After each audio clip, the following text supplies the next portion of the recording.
It is very useful to have some extra warmth when sowing seeds and growing young plants in the spring.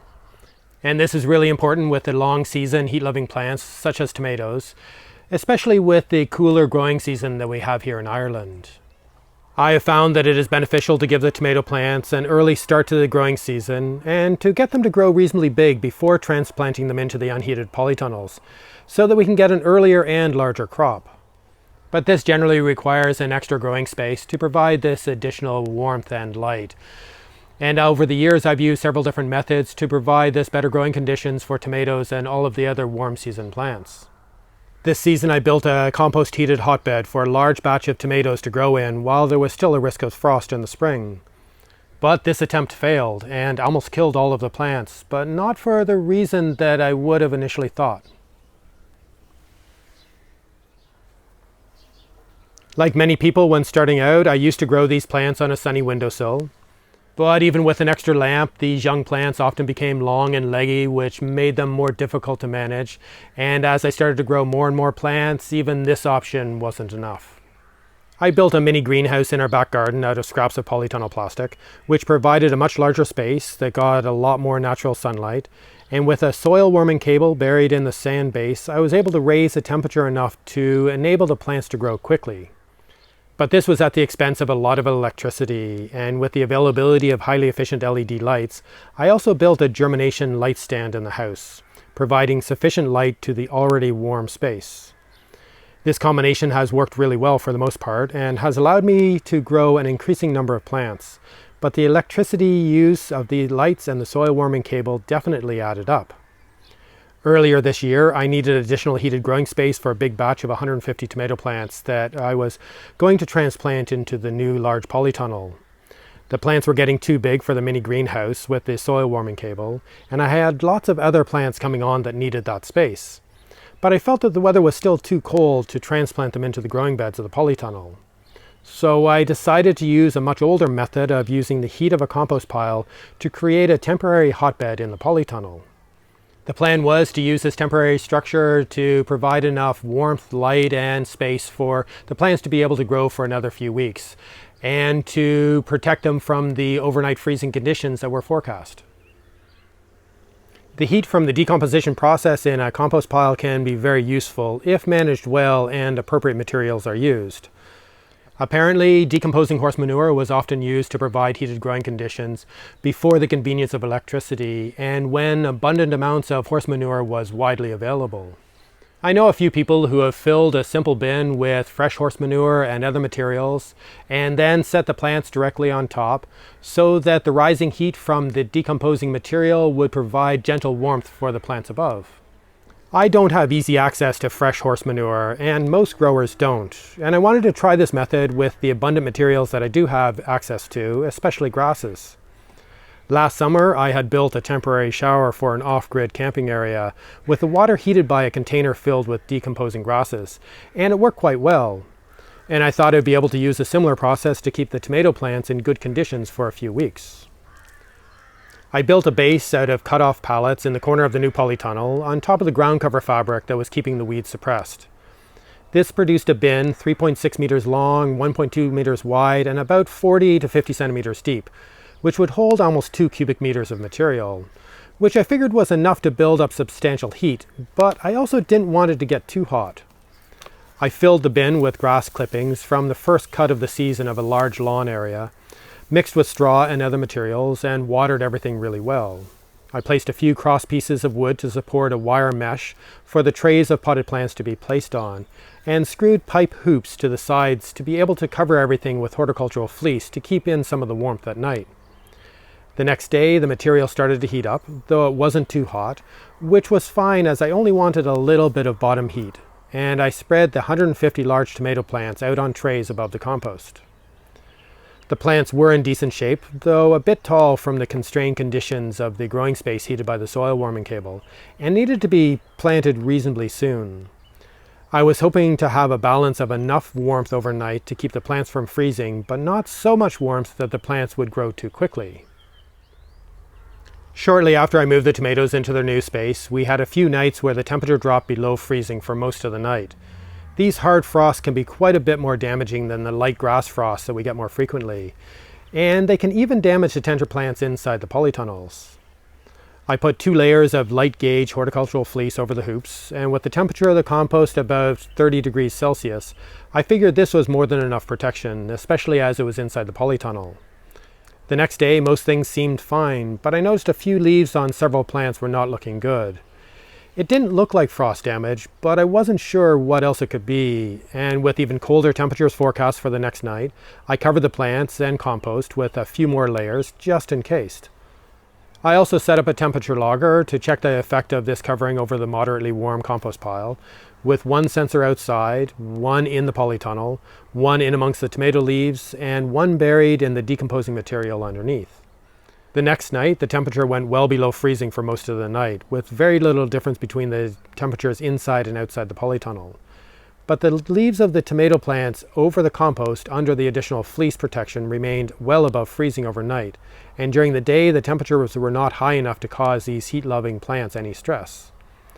The following night wasn't quite as cold, but the 4th night was even colder, with temperatures dropping below -4 degrees Celsius. During this time, I had noticed the leaves of the plants getting worse, but didn't know what was causing this and didn't take the time to figure it out and to shift to some other method of keeping the plants warm enough overnight. A few days later, the plants were in really bad shape, with most of the leaves discolored and wilting, and I suspected I might have killed all the plants. The temperature logger showed that it never got cold enough to cause frost damage, or too hot during the day, which was the other possibility with the compost below. I did notice that some of the leaves were in better shape closer to the corners where air could get in, so this led me to think that the only option was something in the air surrounding the plants, with the multiple layers of fleece preventing fresh air getting in. As the plants were effectively enclosed in with the compost, the active decomposition could have been using up all the oxygen in the air, and the multiple layers of fleece could have been slowing down more oxygen getting in. Plants usually give off a lot more oxygen than they need during the day, but apparently at night when they grow, they need extra oxygen. And if the biological processes within the compost was using up all the oxygen in the air, there might not be enough for the plants to grow, and especially after 4 nights in a row. The compost would be giving off a lot of carbon dioxide, which I don't suspect is a problem, and I don't know if methane would cause this, but I do suspect that ammonia might have been an issue. I didn't know this at the time, but apparently fresh decomposing material can give off a lot of ammonia, and it's possible that the leaves of the tomato plants were poisoned by too much ammonia or other gases that were released from the compost below and held in by the multiple layers of fleece.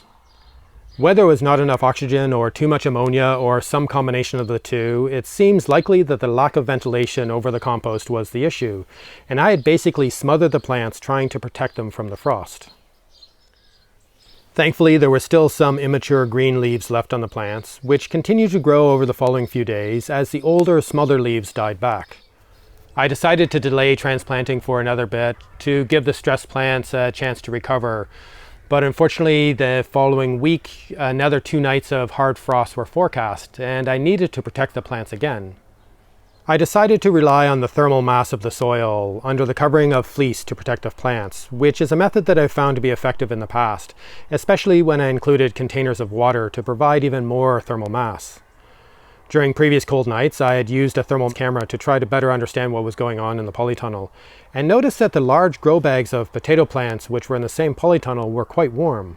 So I set half the tomato plants directly on the soil in between containers of water, and set the other half of the plants in between the large grow bags, with the whole row covered by 2 layers of heavy gauge horticultural fleece held up by pipe hoops. I set up the temperature logger again, and the temperature in the tunnel dropped below freezing for 7 hours overnight, down below -4 degrees Celsius again. But the plants remained above freezing in both setups. The thermal mass of the soil, water containers, and bags of growing medium gently released heat over the full night, and the 2 layers of fleece kept the temperatures between 6 and 8 degrees above the air temperature inside the polytunnel, which was more than enough. Thankfully, that was the last hard frost that we had this spring, and all of the plants continued to grow, though they were set back quite a bit. By the time I transplanted them into the final growing space of the polytunnel, I felt that they were behind the other batch of tomato plants that were growing for the smaller polytunnel, even though they were sown 3 weeks earlier. So I figured that the smothering had probably set the plants back by about 4 weeks. But today, 2 months after they had been damaged, they are all very strong and healthy plants and already setting quite a lot of fruit, so perhaps the setback wasn't quite so drastic after all. I was really lucky to not lose all of these plants, but this is one of the key issues when starting tender plants so early and growing them in warm enough conditions so that they grow quite quickly. I hadn't expanded the heated propagation space enough to accommodate the larger number of plants that I was growing for the new larger polytunnel this year, and it did not want to grow them too tall in the crowded space. And we unfortunately had the coldest nights of the spring just when the plants needed additional space. In hindsight, perhaps I should have just transplanted these plants into the ground and covered them with fleece, as this would have saved me a lot of work and hassle. But I think that I still would have needed at least 2 layers of fleece and a lot of containers of water to protect them from the frost. On the other hand, if I'd made the compost out of material that was able to get a lot hotter, it might have produced enough heat to protect the plants without being covered, but I'm not so sure I would have trusted that, and I probably still would have covered them with fleece on the really cold nights. And with a much more active compost pile, there probably would have been a lot more gases produced, which would have still caused problems. This is all something that I want to explore some more, to better understand what mix of materials would produce good growing conditions for a long enough period of time, and how long to wait after mixing the materials before placing the plants over without causing problems. I am interested in exploring ways of separating the active compost pile from the plants while still getting the benefit of the heat, and perhaps a simple sheet of plastic underneath the plants might be enough. Or I could use a water pipe and a small pump that would be able to transfer heat from the center of the compost pile to a bed of sand under the plants. All of this starts to get a little bit complicated and a fair amount of work, building a system, gathering all materials, and mixing all the compost, especially compared to the convenience of a permanent setup with a soil warming cable that can simply be plugged in. But I think it can be really useful and energy efficient to use the heat of decomposition to help with plant propagation. And there are a lot of different possibilities to explore. I just want to make sure that I don't suffocate my plants again while trying to protect them.